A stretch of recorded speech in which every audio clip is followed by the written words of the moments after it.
Dans l'assemblée des saints, assoiffé je me tiens, que ton onction descende sur moi. Conscient que mon destin est dans le creux de ta main, que ton onction descende sur moi. Je suis disposé, assoiffé, que ton onction descende sur moi. Je suis disposé, assoiffé, que ton onction descende sur moi.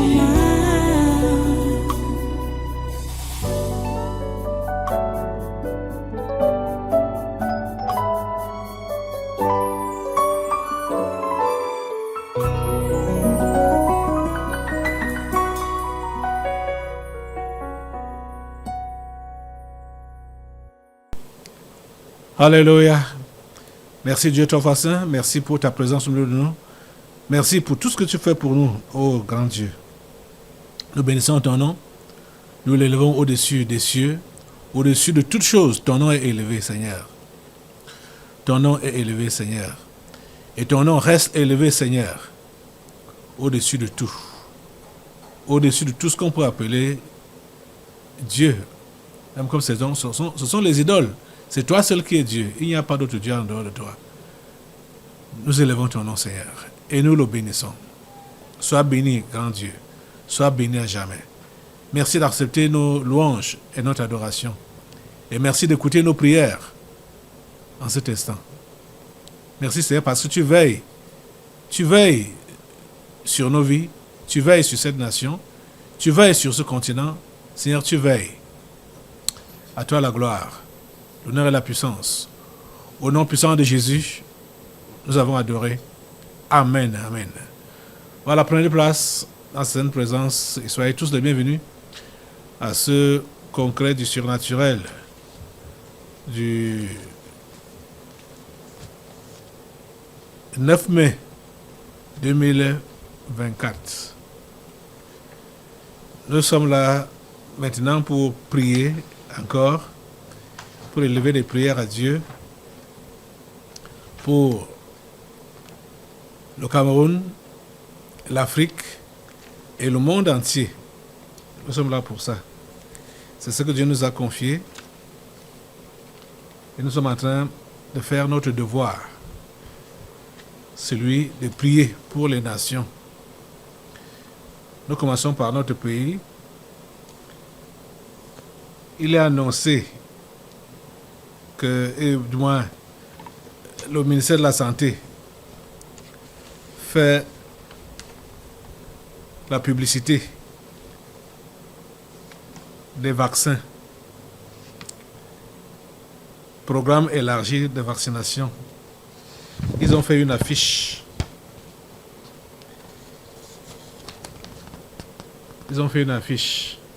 Voilà ça que vous voyez là. Ça dit quoi? Les vaccins sont devenus la pierre angulaire de la santé publique, empêchant la propagation de maladies mortelles et sauvant d'innombrables vies. C'est un blasphème. Quand on parle de la pierre angulaire de la santé publique, les vaccins, ça c'est un blasphème. C'est un blasphème. Que Dieu ait pitié de Manaouda Malachi, que Dieu lui pardonne. Là, c'est une prière que je fais sincèrement pour lui. C'est un homme qui craignait Dieu. Il craignait Dieu. Il fut l'ami de Dieu. Et depuis qu'il est entré au gouvernement, il est devenu l'ennemi de Dieu. On peut voir donc l'affiche qui sort de son ministère qui dit « Les vaccins sont devenus la pierre angulaire de la santé publique. » La pierre angulaire, c'est Jésus-Christ. Donc, il a pris un terme de la Bible pour appliquer ça à ces choses qu'il fait là, autour des vaccins. On sait que les vaccins, ce sont des poisons. Des poisons. Depuis que les vaccins sont en Afrique, depuis qu'ils envoient ces vaccins-là, pourquoi il y a toujours des chaînes de mort chez les Africains? Pourquoi l'espérance de vie n'a pas augmenté? Pourtant, ce n'est que ces derniers temps, c'est surtout avec l'histoire de leur mensonge qu'ils ont commencé en fin 2019 là. On était aveugle concernant la vaccination.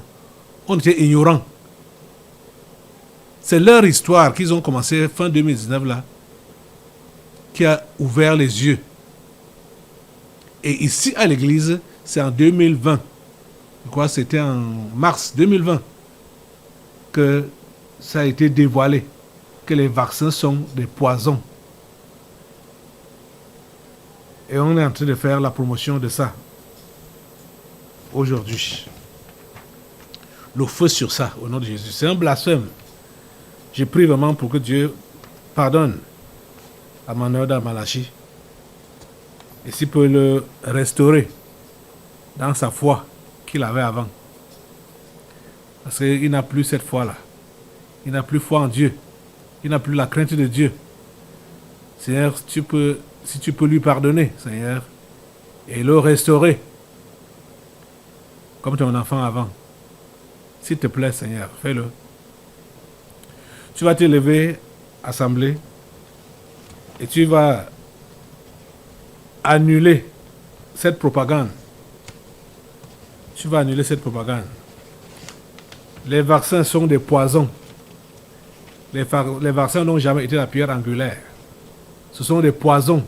Les vaccins qu'on en Afrique là, ce sont des poisons. Des poisons. Je dis des poisons.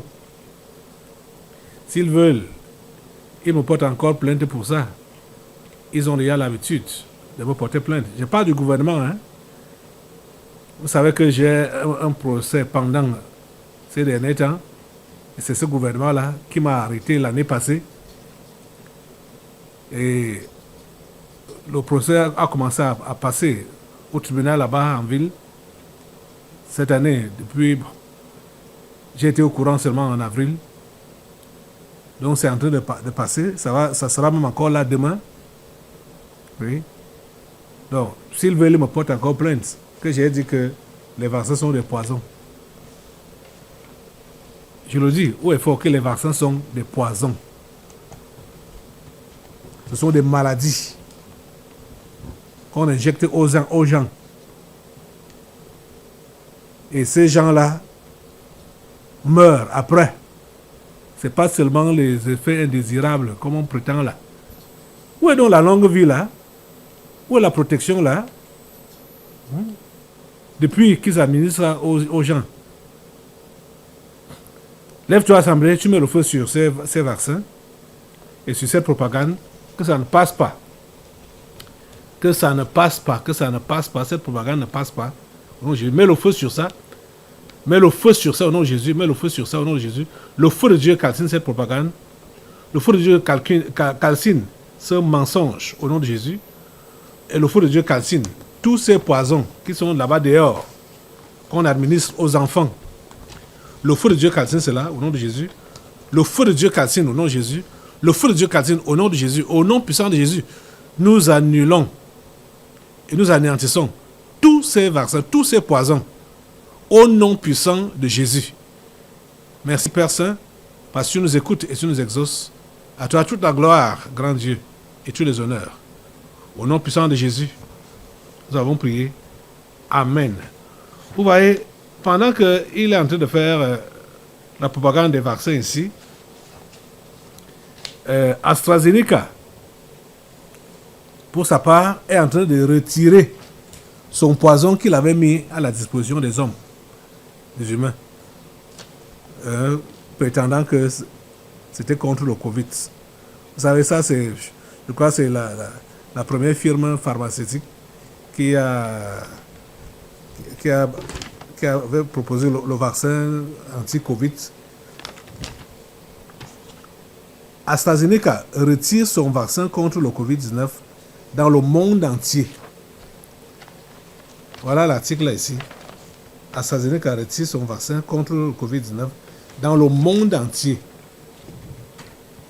Et vous savez, là-bas en Europe, les dégâts que ce produit a fait en Europe,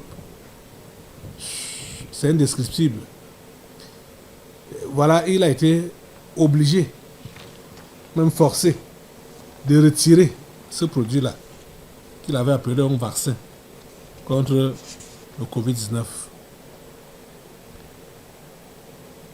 Et vous voyez, le vaccin, mon Dieu, le vaccin Oxford AstraZeneca Covid est en cours de retrait dans le monde entier, des mois après que le géant pharmaceutique a admis pour la première fois dans les documents judiciaires qu'il pouvait provoquer un effet secondaire rare et dangereux. Il a reconnu ça. Donc, le vaccin ne peut plus être utilisé dans l'Union européenne après que l'entreprise a volontairement retiré son autorisation de mise sur le marché. La demande de retrait du vaccin a été déposée le 5 mars et est entrée en vigueur mardi. Des demandes similaires seront déposées dans les mois à venir au Royaume-Uni et dans d'autres pays ayant approuvé le vaccin connu sous le nom de Vaxzevria. La décision de le retirer met fin à l'utilisation du vaccin annoncé par Boris Johnson comme un triomphe de la science britannique et crédité d'avoir sauvé plus de 10 millions de vies. Vous voyez les mensonges qu'ils avaient d'abord publiés et maintenant là, ils retirent cela. Ouais. Les amis, toutes les vérités doivent sortir autour de ce mensonge de Covid. Toutes les vérités doivent sortir. Ça doit sortir. Ouais. Vous voyez ce couple, par exemple. Regardez ce couple. Ce couple, Monsieur Scott, avec sa femme, ils auraient souhaité que le vaccin soit retiré beaucoup plus tôt. Donc, ils avaient su que ce vaccin était du poison.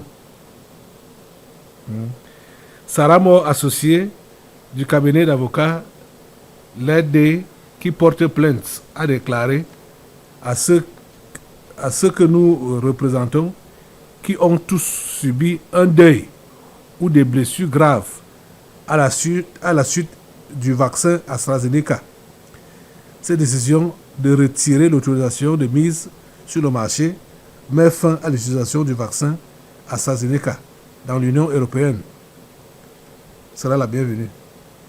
Cela sera considéré comme une décision liée à l'aveu récent d'AstraZeneca, selon lequel le vaccin peut provoquer le STT, et au fait que les régulateurs du monde entier ont suspendu ou arrêté l'utilisation du vaccin suite à des inquiétudes concernant le STT. Ouais. Il s'agit d'une étape réglementaire importante, mais nos clients restent toujours sans compensation équitable. Nous continuerons à nous battre pour obtenir l'indemnisation de nos clients. Ouais. Voilà, c'est pour l'Europe seulement. Hein. Et en Afrique alors, qui va intervenir pour l'Afrique? Les dégâts que ces poisons-là ont causés ici en Afrique, qui va intervenir? Et Seigneur, l'Afrique dit qu'il a des dirigeants. On dit qu'on a des dirigeants.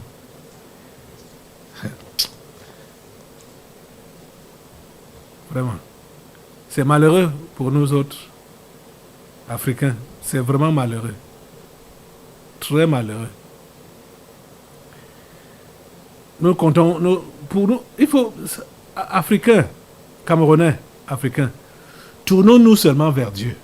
C'est lui seul qui est notre secours et notre recours. Dieu seul. Dieu seul. C'est lui seul qui peut nous entendre, qui peut nous sauver, qui peut nous protéger, qui peut nous préserver. C'est pourquoi je te demande de te mettre debout, d'implorer sa grâce, sa miséricorde sur les Africains. Seigneur Dieu, Dieu du ciel, Dieu de la terre, Dieu de l'univers, le créateur de toutes choses. C'est à toi que nous crions, c'est à toi que nous présentons le cas des Africains et de l'Afrique, ce continent brimé, ce continent exploité, surexploité, ce continent maté. Seigneur, nous avons besoin de toi. Nous avons besoin de toi ici en Afrique, Seigneur. Que tu prends notre vengeance, que tu prends notre protection, que tu nous viennes au secours, ô Dieu. Face à toutes ces menaces, face à toute cette exploitation abusive, Seigneur Dieu, viens nous sauver. Seigneur Dieu, viens nous sauver. Viens sauver les Africains, Seigneur, s'il te plaît. Viens sauver les Africains. Nous t'implorons. Nous implorons ta grâce et ta miséricorde. Ô Dieu, s'il te plaît, fais-le. Au nom puissant de Jésus. Nous avons prié. Amen. Assois-toi un peu. On va maintenant nous pencher vers l'affaire Martinez. Ça s'est passé lundi qui est passé ici. Lundi le 6. Ça a été renvoyé au 27 de ce mois, donc vers la fin du mois. Je vous laisse écouter le reportage de Kinox. Audience marathon ici au tribunal militaire que vous apercevez derrière moi. Les débats ont duré de 11h à 15h30 minutes. Débat donc houleux, notamment sur la question de la reproduction des pièces du dossier de procédure aux avocats de la défense, des parties civiles et des avocats de l'État du Cameroun. Donc pendant des heures, on a ferraillé ici sur cette question. Une première décision a été rendue par le président du tribunal, le colonel Missé Njone Jacques, mais cette décision a été balayée pratiquement du revers de la main par les avocats des différentes parties, parce que cette fois, tous les avocats se sont mis d'accord sur cette question d'avoir accès au dossier de procédure, alors que le tribunal militaire, lui, n'entend simplement que leur permettre de consulter le dit dossier. Pour les avocats de la défense, il s'agit d'un préalable qui doit être résolu avant que le procès ne se poursuive. Vous êtes dans un procès, vous êtes accusé. Il faut qu'on vous donne la possibilité de faire valoir vos arguments face aux accusations. Or, dans la première phase du procès, c'est-à-dire l'instruction, on n'a pas un accès complet aux pièces du dossier. Et donc, c'est le procès public qui devrait permettre cela. Si nous n'avons pas raison, qu'on rende une décision, et c'est cette décision qui va nous permettre d'aller devant une juridiction supérieure. C'est pour ça que nous ne faisons pas que nous aligner, nous sommes de cette posture-là, et je pense que nous allons la défendre autant que nous n'aurons pas eu une réponse claire et dans les formes requises par la loi. Le procès en lui-même a connu des moments intenses avec des échanges parfois très houleux. Si le président du tribunal a pu dire à un moment donné que le tribunal militaire était sage, les avocats l'ont parfois tourné en bourrique. Lorsque Maître Jacques Mbounia, par exemple, dit « Monsieur le président du tribunal, ce n'est pas une décision que vous avez rendue là, c'est du n'importe quoi ». On a pratiquement retenu son souffle et le président du tribunal s'est montré lui-même souvent très serein avant de renvoyer les débats pour le 27 mai prochain. Ok, maintenant c'est l'affaire Martinez. Vous avez suivi le reportage de Guy Zogo de Equinox. Donc l'affaire est renvoyée au 27. Je ne sais pas si les réclamations des avocats seront considérées ou pas. Bon. Chacun a sa position. Mais nous savons que il y a d'abord, moi je ne suis pas avocat ni juge, je ne connais pas le droit. C'est des choses qui ne s'inventent pas. Hein. Les dispositions sont là, partout. Donc on saura. Nous, on doit seulement prier pour que les choses marchent comme il se doit et qu'il n'y ait pas de trouble. Je peux lire par exemple un paragraphe ici, dans dans cet article que j'ai devant moi, Tribunal militaire, affaire Martinez-Zogo, renvoyé au 27 mai 2024. Ok. Ils disent que le fait que le commissaire du gouvernement refuse de leur donner le dossier physique des enquêtes qui ont eu lieu, c'est la distraction. Et voici comment il s'explique. Pour le commissaire du gouvernement, Serlin Bellinga, les avocats feraient de la pure distraction. Pour lui, l'article 413 du Code de procédure pénale trancherait le débat.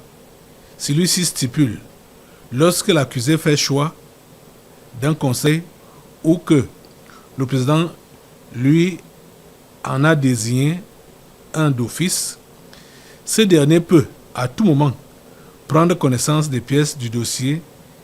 Il est question de prendre simplement connaissance du dossier et non de l'avoir. Or, pour les conseils des accusés, c'est un article général. C'est plutôt l'article 172 qui devrait être appliqué dans le cas d'espèce. Il stipule que, je cite, le dossier de procédure est tenu à la disposition de l'avocat au cabinet d'instruction 24 heures avant chaque interrogatoire ou confrontation. Ça, c'est Maître Claude Assira qui défend l'État du Cameroun. C'est à partir d'aujourd'hui que l'on commence à se demander s'il n'y a pas de louche. Quand les choses sont faites de façon simple, elles ont toujours été faites comme ça, historiquement. La loi prévoit, mais vous torez le cou à la loi en essayant d'induire le tribunal en erreur, en lui indiquant une fausse piste, c'est-à-dire de faux textes. En tout cas, notre prière à nous doit être que cette affaire se déroule et se juge comme il se doit, comme les textes l'ont prévu. Et que tous ceux qui sont concernés, ou tous qui seraient concernés par ce meurtre et qui ne sont pas encore aux arrêts, qu'ils le soient. Le nom de Ferdinand Ngongo revient toujours que il serait l'un des commanditaires de ce meurtre. Donc, nous devons prier Dieu pour que les choses se passent comme ça devrait se passer. Affaire Martinez-Zogo, comment les magistrats militaires ont découvert que le secrétaire général de la présidence de la République, Ferdinand Ngongo, était impliqué dans l'assassinat. Donc, c'est ça qu'on dit ici, dans cet article. Ce n'est pas moi qui ai écrit. Voilà ça là, c'est Cameroun Web. Affaire Martinez-Zogo. Voici comment Ferdinand Ngongo a été coincé par les magistrats. Voilà ça ici. Donc, nous sommes là seulement pour demander à Dieu de dévoiler la vérité autour de ce meurtre et que les coupables soient tous arrêtés. C'est notre prière. Donc, tu vas te lever et demander cela à Dieu. Lève-toi pour demander à Dieu pour que cette affaire puisse se dérouler comme il se doit, suivant les textes, suivant la loi, et que tous ceux-là qui sont impliqués, qui ont été impliqués dans ce meurtre, soient tous aux arrêts. Seigneur, c'est notre prière. Seigneur, c'est notre demande. C'est notre supplication. S'il te plaît, écoute-nous, exauce-nous. Assemblée, tu vas envoyer le feu un peu de partout où ils se cachent, les assassins de Martinez Zogo. Ils se cachent où? Ils sont couverts de quoi? Qu'est-ce qui les couvre? Qu'est-ce qui les protège? Ils sont dans quel trou? Ils sont où? Ceux qui ne sont pas encore arrêtés, ils sont où? Allez, chasse-les avec le feu. Poursuis-les avec le feu de Dieu. Poursuis-les avec le feu de Dieu. Chasse-les jusqu'au dernier retranchement. Le feu de Dieu. Le feu de Dieu sur eux. Le feu de Dieu sur eux. Le feu de Dieu sur eux. Le feu de Dieu sur eux. Au nom de Jésus, jusqu'au dernier retranchement. Le feu de Dieu est sur eux. Au nom puissant de Jésus. Merci Seigneur parce que tu les débusques dans leur cachette. Tu les débusques dans leur trou. Tu les débusques, ô Dieu. À toi la gloire. Au nom puissant de Jésus, nous avons prié. Amen, amen. Voilà, assois-toi. On va aller à l'international maintenant. On va d'abord au Togo. Au Togo, bon, là, c'est juste une information pour vous autres qui ne connaissez pas. Mais nous rendons grâce à Dieu. Parce que Dieu a épargné le Togo. Le Togo était au bord de l'effondrement, au bord du désastre. Parce que le diable, comme il avait planifié verser le sang en Afrique, il a voulu le verser au Togo. Mais Dieu a préservé cela. Il n'a pas permis que ce soit comme le diable avait planifié avec ses agents. Donc, la nouvelle constitution au Togo a été signée donc mardi par Faure Gnassingbé, qui est le président actuel. Et c'est son parti également qui a gagné les élections législatives là-bas au Togo. Donc, son parti a la majorité à l'Assemblée. Et c'est l'Assemblée qui doit désigner le super président, s'il faut appeler ça comme ça. Alors, je vous laisse écouter et regarder le reportage. Au Togo, l'élection présidentielle au suffrage universel, c'est fini. La nouvelle constitution votée le 19 avril par l'Assemblée nationale et promulguée lundi par Faure Gnassingbé met en lumière ce changement. Alors que le pays entre dans la 5e République, c'est l'Assemblée nationale qui désignera le président de la République, doté d'un rôle essentiellement honorifique. Les leviers du pouvoir seront en réalité aux mains du président du Conseil des ministres, un super chef de gouvernement en filigrane, choisi au sein du parti majoritaire à l'Assemblée nationale.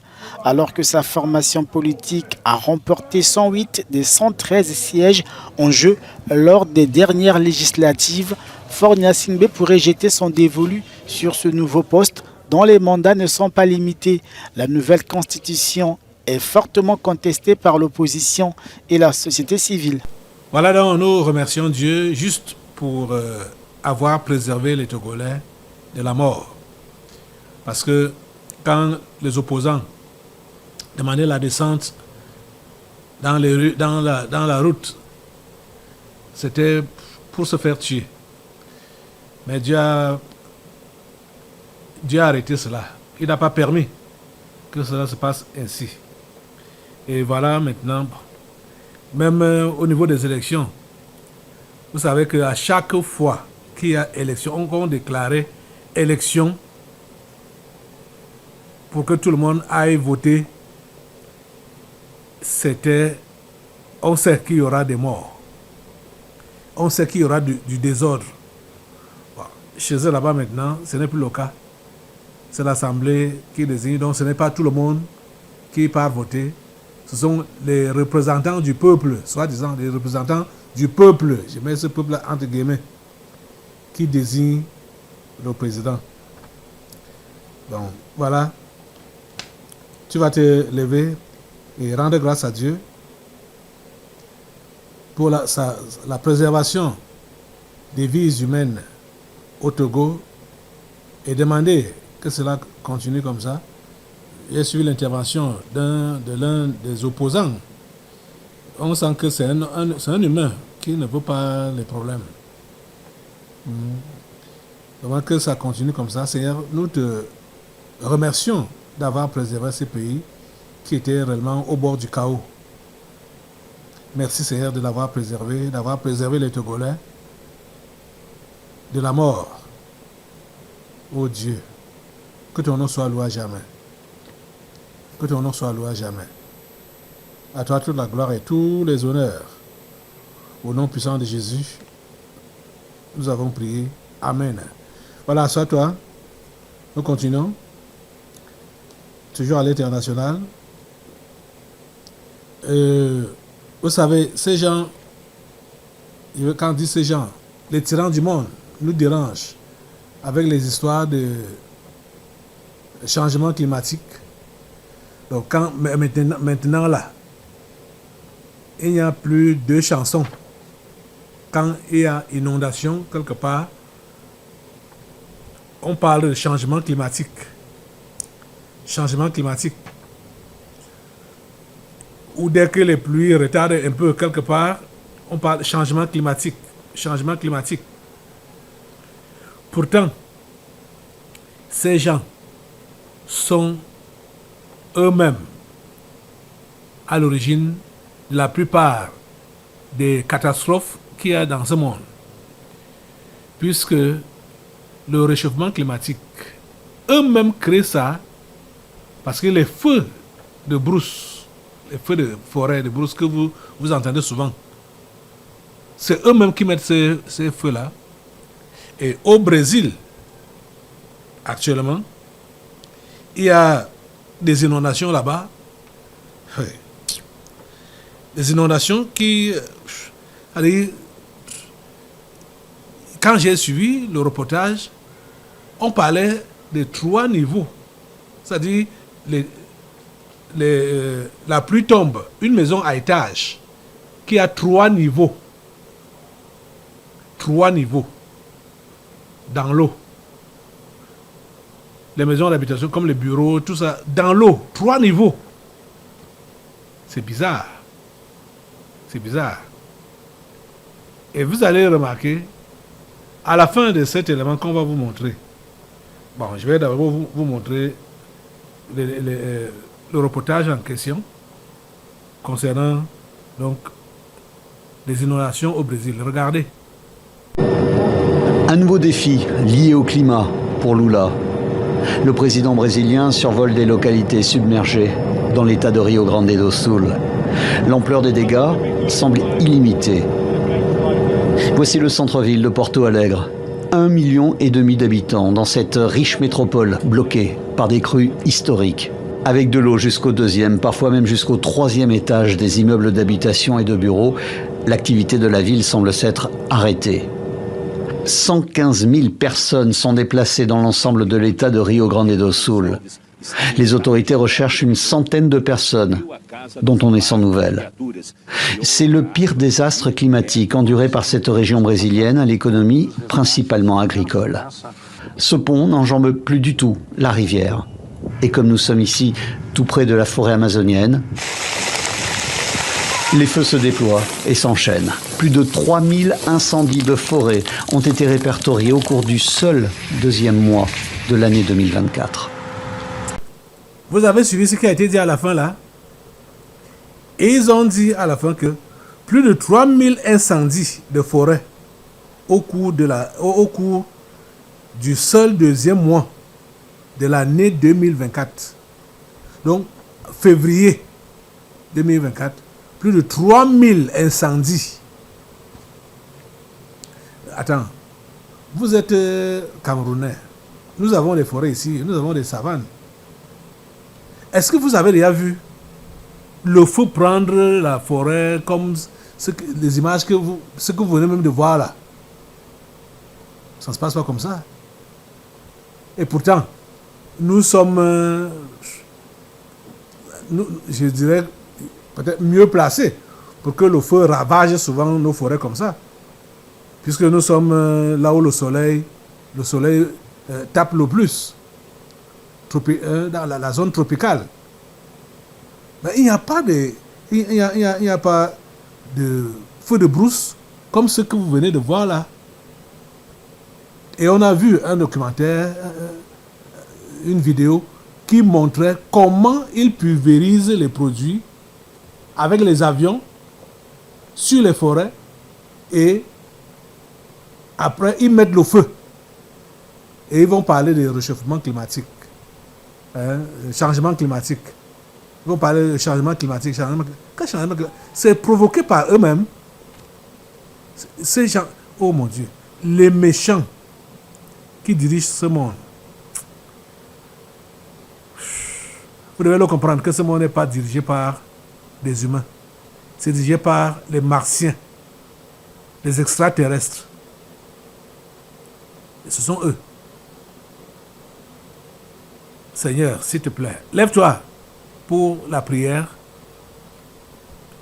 Implore Dieu, vraiment, d'épargner les humains, les simples humains qui sont dans ce monde et qui sont victimes de tout ce que ces méchants sont en train de faire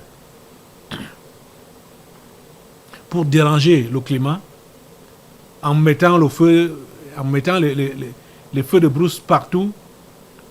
Après, quand les pluies vont venir, exagérément, on va dire que c'est parce que il y a un changement climatique, alors que c'est eux qui ont occasionné cela en brûlant les forêts.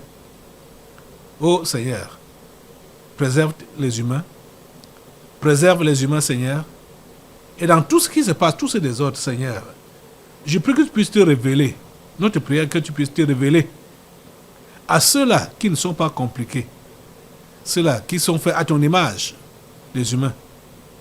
Oh Dieu, s'il te plaît, sauve. Révèle-toi et sauve. Révèle-toi et sauve. Révèle ton Fils Jésus-Christ, Seigneur, s'il te plaît. Merci, Seigneur, de nous écouter et de nous exaucer. Au nom puissant de Jésus, nous avons prié. Amen. Dernier sujet de prière, soit toi d'abord.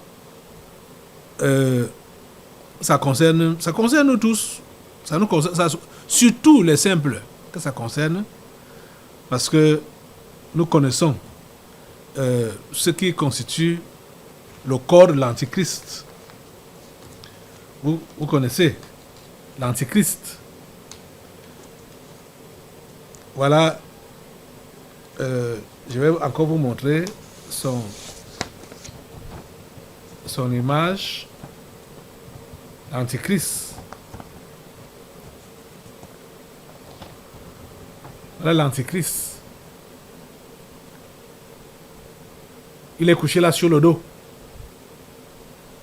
Et sa tête, c'est quoi? Ce sont les États-Unis qui font la tête de l'Antichrist. La France fait son bras droit, comme vous voyez là.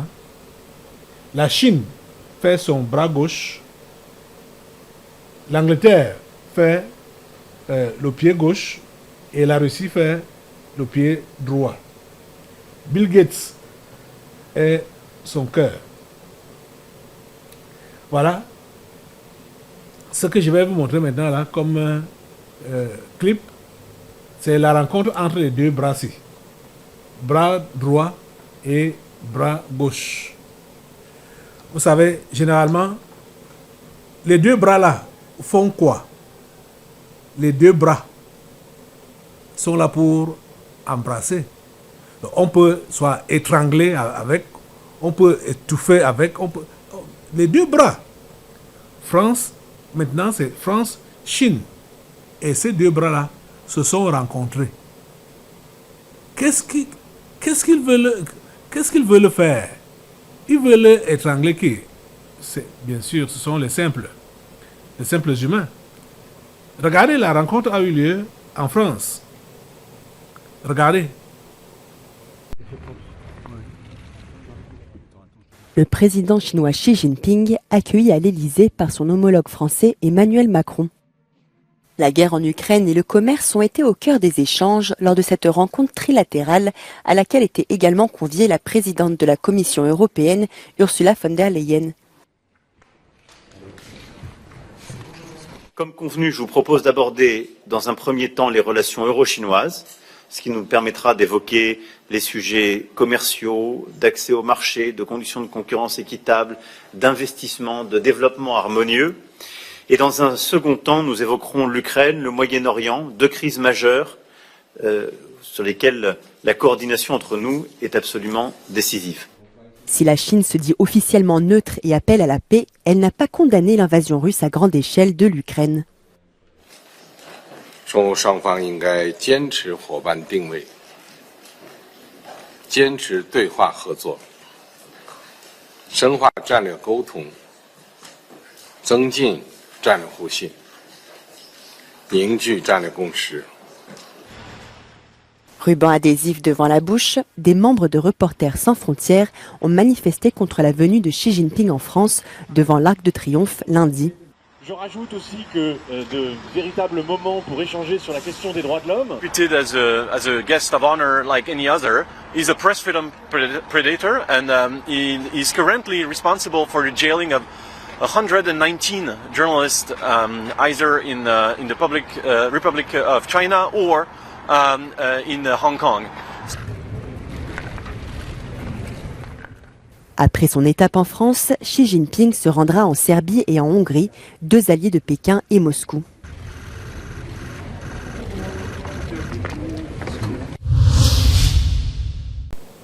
Vous avez suivi le premier point qu'ils évoquent pour leur rencontre, la guerre en Ukraine. Et comme toi et moi, nous savons qu'il n'y a pas de guerre en Ukraine. Depuis là, cette guerre ne finit pas. La Russie n'a pas encore fini avec l'Ukraine. Oh mon Dieu.